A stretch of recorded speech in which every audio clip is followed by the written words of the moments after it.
मैं आपका अपना नफीस अहमद स्वागत करता हूं आपका अपने चैनल रॉकिंग स्टडीज पे। और उम्मीद करता हूं कि आप सब बहुत अच्छे होंगे और काफ़ी दिन हो गए आपसे रूबरू हुए, तो आज काफ़ी दिनों बाद ये वीडियो मैं अपलोड करने वाला हूं आप सबके लिए। इस वीडियो के पीछे किसी को कुछ पढ़ाना नहीं है, कोई भी इंग्लिश स्पीकिंग की क्लास नहीं है, ना ही कोई बिजनेस स्टडीज की क्लास है। आज हम एक स्टोरी मैं आपको सुनाने वाला हूँ। स्टोरी का नाम है परसुएट ऑफ हैप्पीनेस, मतलब है खुशी की तलाश में। एक मोटिवेशनल स्टोरी है, आशा करता हूँ आप सबको बहुत पसंद आएगी। तो ये जो स्टोरी है ये एक रियल स्टोरी है और ये अमेरिका के एक बंदे की स्टोरी है जो अपनी लाइफ में स्ट्रगल करता है। वो एक सेल्समैन होता है और उसका नाम होता है क्रिस। उसका नाम है क्रिस गार्डनर। तो क्रिस गार्डनर का जो बर्थ हुआ था 1954 में समवेयर अराउंड हुआ था और उन्होंने जो स्ट्रगल किया वो 1980 से स्ट्रगल किया, जब उन्होंने एक जॉब करनी शुरू की एक कंपनी में, जो कंपनी बनाती थी हड्डियां वगैरह स्कैन करने की एक मशीन वो बनाती थी। तो वो मशीन उसने अपनी जितना भी पैसा था वो लगा के वो मशीन खरीदता है और उस मशीन को सेल करने के लिए पूरे एफर्ट लगाता है ताकि वो फायदे में मशीन बिक जाए। सेल्समैन जो होता है, ताकि वो मशीन फायदे में बिके और उसको कुछ मतलब प्रॉफिट हो सके। लेकिन अनफॉर्चुनेटली क्या होता है, वो मशीन को सेल नहीं कर पाता और उसका जो उम्मीदें थी उन सब पे पानी फिर जाता है। स्ट्रगल देखिए यहां से उसका शुरू होता है। होता क्या है फिर, जब उसकी मशीन सेल नहीं होती और उसको प्रॉब्लम्स बहुत फेस करनी होती है, फाइनेंशियल प्रॉब्लम आ जाती है, पैसा नहीं होता पास में। तो उसकी जो वाइफ थी लिंडा, उसकी वाइफ लिंडा उसको छोड़ के चली जाती है।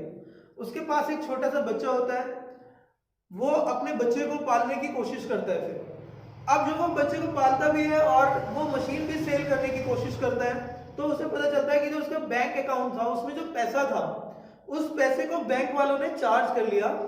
उस पैसे को जो उनके कर्ज था, उसके कर्जदारों के लिए उस पैसे को उन्होंने चार्ज कर लिया। तो उसको पता चलता है कि उसके पास बैंक अकाउंट में भी कुछ नहीं है और बैंक वालों ने उसको हटा दिया, मतलब उसको उस अकाउंट से ही सेपरेट कर दिया और उसको पैसा देना बंद कर दिया। उसका पैसा मतलब जब्त कर लिया बोल सकते हैं आप। तो अब क्या हुआ, और उसका मकान भी, जो जिस मकान में वो रहता था वो मकान भी उसके हाथ से चला जाता है। तो होता क्या है, उसकी मशीन भी सेल नहीं होती, मकान भी हाथ से चला जाता है और उसकी जो वाइफ है वो भी उसको छोड़ के चली जाती है। और अब उसके पास में एक बच्चा है, बैंक अकाउंट में कुछ भी नहीं है और वो मशीन है जो हड्डियों को स्कैन करती है, जिसमें उसने अपनी लाइफ की जमा पूंजी लगा दी है। तो अब वो क्या करता है, उस मशीन को भी सेल करने की कोशिश करता है, जाता है मशीन सेल करने की कोशिश करता है, लेकिन मशीन सेल नहीं होती। होता क्या है, अब उसके रहने की भी जगह नहीं थी। तो इनिशियली वो क्या करता है, रेलवे स्टेशन में एक जो बाथरूम होती है टॉयलेट, उसमें रहने के लिए मजबूर हो जाता है अपने बच्चे के साथ, अपने छोटे बच्चे के साथ। अब जाता है फिर से सेल करने के लिए। अब जो वो रेलवे की जो बाथरूम थी वो भी फुल हो जाती है, लोग वहां पे पहले से रहना शुरू कर देते हैं, पहले ही उससे पहले आ जाते हैं। तो वो क्या करते हैं, चर्च में जाता है और उस चर्च में क्या था कि जो लेडीज होती थी, सिंगल लेडीज जिनके बेबी होते थे, उन लेडीज को प्रायोरिटी दी जाती थी कि आप यहाँ पे रहिए पहले, और उसके लिए भी बहुत लंबी लाइन लगानी होती थी। उसके बाद में अगर जगह बचे तब वो दूसरे बंदों को जगह अलॉट करते थे, रूम देते थे, क्योंकि उसमें लिमिटेड रूम होते थे। ठीक है, उस चर्च में लिमिटेड रूम थे।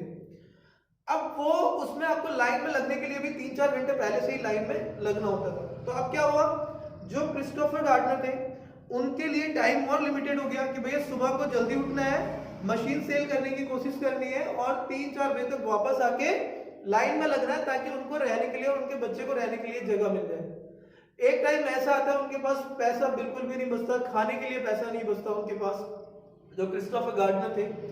तो वो क्या होता है, वो एक बार टैक्सी में विजिट कर रहे थे, तो वहां पे कंपनी के ऑनर थे जो शेयर मार्केट में थे, उन्होंने वो उनके साथ में इंटरव्यू करने लगे, मतलब उनकी टैक्सी में थे।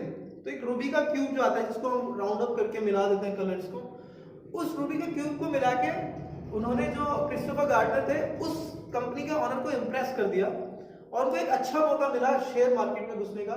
लेकिन उस टाइम पे उन्होंने उसको डिनाई कर दिया। क्यों? क्योंकि भैया कैश पैसा होना चाहिए, जब तक जेब में पैसा नहीं होगा आपकी बात नहीं बनेगी। उसमें सैलरी डिफाइन नहीं थी, वो कमीशन बेस पे होता है, तो सैलरी नहीं थी उसमें, इसलिए उन्होंने उसको मतलब अलाउ एक्सेप्ट नहीं किया क्रिस्टोफर गार्डनर ने उस ऑफर को। अब होता क्या है, क्रिस्टोफर गार्डनर के पास खाने के लिए भी पैसे नहीं बचते, वो आपको मैं बता रहा हूँ, जो ब्लड होता है, ब्लड, क्रिस्टोफर गार्डनर ने अपना खून बेच के पैसे लेके फिर अपने बच्चे के लिए खाने के लिए अरेंजमेंट तक किया है। इतना स्ट्रगल उन्होंने किया अपनी लाइफ में। आप सोचिए कि कितना ज्यादा स्ट्रगल किया होगा। वाइफ नहीं है, पैसा नहीं है, जॉब नहीं है, मशीन सेल नहीं हो रही है, और अपना खून बेच के वो पैसा लेके फिर अपने बच्चे को खाना दे रहे हैं खाने के लिए। एक सिचुएशन ऐसी आ गई। अब जब स्ट्रगल चल रहा है और वो चर्च में भी जाके रह रहे हैं, फिर उनको एक बंदा मिलता है जो उनके क्लाइंट्स होते हैं, जो उनको सेल करने की कोशिश करते हैं अपनी मशीन। जब वो मशीन सेल करने की कोशिश करते हैं, उनको एक बंदा मिलता है जो उनको फुटबॉल मैच दिखाने के लिए जाता है। कॉमर्शियल फुटबॉल मैच होता है, टिकट लेके आपको दिखाने जा रहे हैं, ठीक है।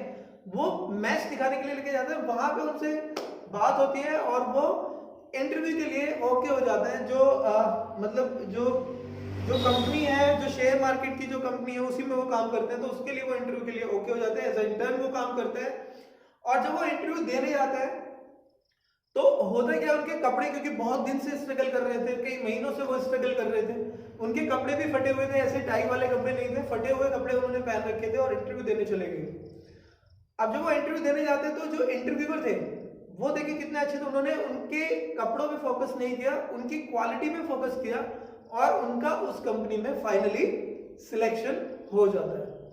तो ऐसा मानना है कि उनकी अपनी एक बहुत बड़ी फर्म है जो शेयर मार्केट में है, जो आज भी कंपनी है, ठीक है।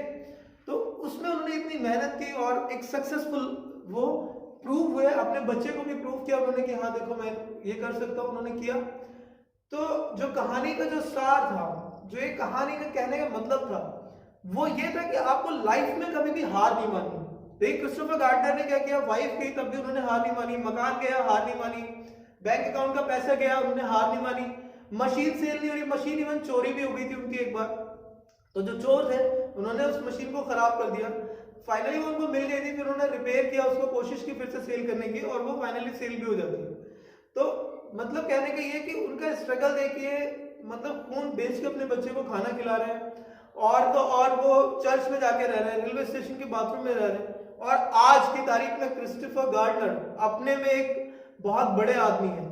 तो फाइनली कहने का मतलब है कि आपको हिम्मत नहीं हारनी, till the last breath of your life आपको मेहनत करनी है, अपनी मेहनत पे भरोसा करना है, और सक्सेस आपकी होगी।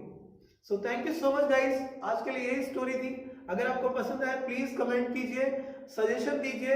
अगर आपको कुछ और डिफरेंट चाहिए please tell me, I try my best to give you the best guys. Thank you so much, अपना ख्याल रखिए, मजे कीजिए, बाय बाय, टेक केयर।